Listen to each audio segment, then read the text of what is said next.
Nesse módulo aqui, pessoal, a gente vai basicamente falar um pouco sobre os tipos primitivos ou os tipos mais usados. A gente vai falar um pouquinho também de alguns tipos que normalmente a gente utiliza na nossa aplicação no dia a dia. Eu quero mostrar isso um pouco para vocês porque isso também determina um pouco de... Quando você olhar o código, você já tem uma ideia de como o TypeScript está inferindo determinado valor de uma variável ou não. E também quero dar um exemplo, se você quiser deixar mais restrito o seu código, antes da gente entrar mais aprofundadamente em algumas outras capacidades aqui. Então vamos lá para o código rapidamente. Aqui a gente já tem o código tal qual como estava. E eu queria mostrar uma coisa para vocês. Aqui no tsconfig, pessoal, quando a gente cria com o tscinit, npx tscinit, o strict ele vem assim, tá? O que esse strict faz? Ele deixa nosso código estritamente restrito. Ele habilita todos os type checkings do TypeScript. Se eu quiser deixar o meu codebase, minha base de código aqui, livre, pessoal, eu posso vir aqui, por exemplo, e ter uma função welcome e pode ver que ele não reclama de nada. E ele fala para mim que o parâmetro é implícito anytype e deveria ser diferente para a utilização. Mas vamos lá, vamos falar do que importa primeiro. Eu vou deixar isso aqui e tem alguns pontos aqui, né? A gente sempre quer que o TypeScript ele reclame para a gente. Então a gente vem aqui, TestScript não comenta mais essa parte aqui e deixa habilitado, beleza? Aí, pessoal, por exemplo, quando a gente fala de tipos primitivos, a gente tem basicamente a string, que é um texto, a gente tem o number, que pode ser um inteiro, um float, etc. E a gente tem o booleano, o boolean. Então, se você vier aqui, let message, como a gente já viu, se você colocar um olá aqui, ele vai inferir que ela é uma mensagem do tipo string. Se eu colocar 10 aqui, ele vai inferir que é do tipo number.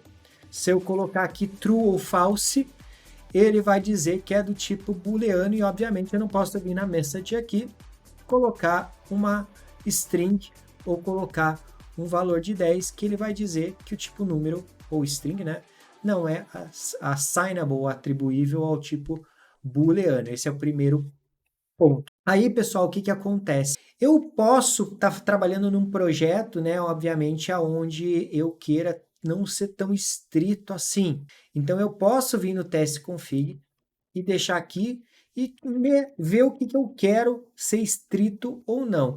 Digamos que eu não quero deixar que faça a inferência no tipo N. Então, se eu fizer isso aqui, o que vai acontecer, pessoal? Na hora que eu descomento essa função, ele vai falar assim, ó, você tem que tipar a mensagem aqui para a gente, senão eu gero um erro para você. Então, você já sabe um pouquinho como tirar o estrito ou não do seu código, beleza? Aqui a gente também, lembra que eu falei que a gente tem um código um tipo que a gente utiliza aí e é super importante no dia a dia, é a gente ter, por exemplo, messages. Não uma mensagem só, mas ter um array de mensagens, por exemplo, olá, e a gente tem mundo aqui. Você pode ver que ele vira um vetor do tipo string, né? Com as duas, com abertura e fechamento ali, do tipo mundo. E aí o que acontece, pessoal? Eu só posso adicionar dentro do meu vetor tipos strings, ele não deixa eu colocar tipos números. Mas digamos que eu queira ter um vetor que possa ter números e strings. Se por acaso eu colocar um valor aqui 10, por exemplo, e colocar o mouse em cima, pessoal, vocês podem ver que ele está inferindo string ou número. Esse pipe que você está vendo entre string e número, ele é um ou outro. E a gente vai ver esse operador mais para frente, porque muitas vezes a gente vai utilizar esse operador e também tem um operador de comercial que a gente vai ver também quando a gente está definindo tipos mais para frente. Então é importante você saber isso, que quando você define aqui pode ser um ou outro. Você pode também criar um vetor de mais tipos. Eu posso inicializar ele como true, 10 e olá, e você pode ver que ele pode ser qualquer um deles, eu posso adicionar dentro do vetor qualquer um deles. Outro ponto importante também, pessoal, que a gente tem que levar em consideração é o seguinte, imagina, pessoal, vamos tirar isso daqui, vamos acabar com essa função aqui.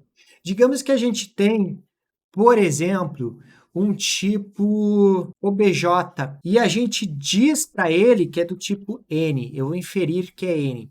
E eu coloco aqui, por exemplo, x igual a 0 e eu quero também o quê? Eu quero um y igual a 10. Aqui com vírgula, por exemplo, que a gente está estruturando. E aí, mais para frente, qual que é o problema de eu ter o N? Opa, passando aqui para lembrar você de deixar aquele like, se inscrever no canal, ativar o sininho e, óbvio, deixa os seus comentários aí. Valeu, bora pro vídeo. Porque, obviamente, eu posso vir obj.x, tá tranquilo, obj.y, tá tranquilo, obj. Qualquer coisa está tranquilo e ele não reclama de nada. E, obviamente, também, se eu chegasse aqui e colocasse, por exemplo, let my number, e eu disser que realmente é um tipo número, e a gente já vai ver isso mais para frente, e passar o obj aqui, ele também não vai reclamar, porque esse obj é do tipo N. Então, olha o problema que você pode estar causando quando você utiliza N para determinar uma estrutura de dados. E para a gente finalizar, obviamente, aqui, pessoal, o que a gente vai fazer? Vamos pegar o testconfig aqui, vamos tirar o comentário do strict, porque o ideal é que a gente mantenha o strict aqui.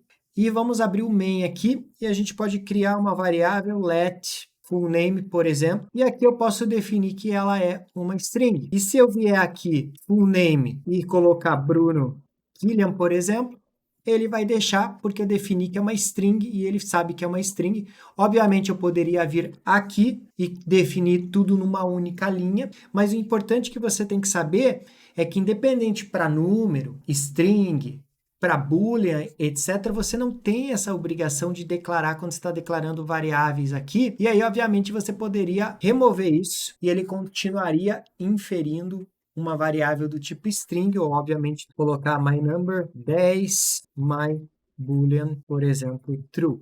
Então aqui ele tem a inferência dos três tipos aqui que a gente falou, e obviamente a mesma coisa para quando a gente está utilizando, por exemplo, o vetor, tá? Então aqui você já tem uma ideia geral de como funciona aí essas variáveis dos tipos primitivos dentro desse projetinho super rápido aqui de entendimento dos tipos.